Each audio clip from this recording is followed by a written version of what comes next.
ವಸಂತ ಋತುವಿನ ತಾವರೆಯಂತೆ ಕೋಮಲವಾಗಿ ಹರಳುತ್ತಿದ್ದ ನಿನ್ನ ಮುಖವು ಏಕೆ ಹೇಮಂತ ಋತುವಿನ ತಾವರೆಯಂತೆ ಹಿಂದಗಿತ್ತಿರುವುದು?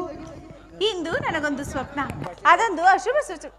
ವಸಂತ ಋತುವಿನ ತಾವರೆಯಂತೆ ಕೋಮಲವಾಗಿ ಹರಳುತ್ತಿದ್ದ ನಿನ್ನ ಮಗುವು ಏಕೆ ಹೇಮಂತ ಋತುವಿನ ತಾವರೆಯಂತೆ ಹಿಂದೆಗಿತ್ತಿರುವುದು? ಪ್ರಾಣೇಶ್ವರ, ಇಂದು ನನಗೊಂದು ಸ್ವಪ್ನ, ಅದೊಂದು ಅಶುಭ ಸೂಚಕ.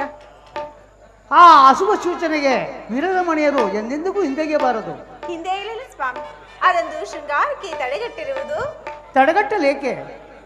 ತಡೆಗಟ್ಟಿರುವುದು ನನ್ನ ಸಹೋದರಿಯಾದ ರೋಹಿಣಿಯನ್ನು ನೆನೆದು ನೆನದರ ಕಿರಿಯ ಪತ್ನಿಯಲ್ಲಿ ಪಾತಕವನ್ನು ಹೊಡಿಗಟ್ಟುವುದು ಕಷ್ಟವಾಗಿತ್ತ ಚಂದ್ರಮನಿಗೆ? ಚಂದ್ರನಂತೆ ಚಲಿಸಿ ಬರುತ್ತಿರುವುದ ಒಂದು ಮುಂಬೆಳಕು. ಆ ಬೆಳಕಿನ ಭಾಗ್ಯವೇ ಜಾಮಾತ ಭಾಗ್ಯ. ಆ ಬೆಳಕಿನ ಭಾಗ್ಯ ಹೇಳಿ ಅಂದ್ರೆ ನೀವೇ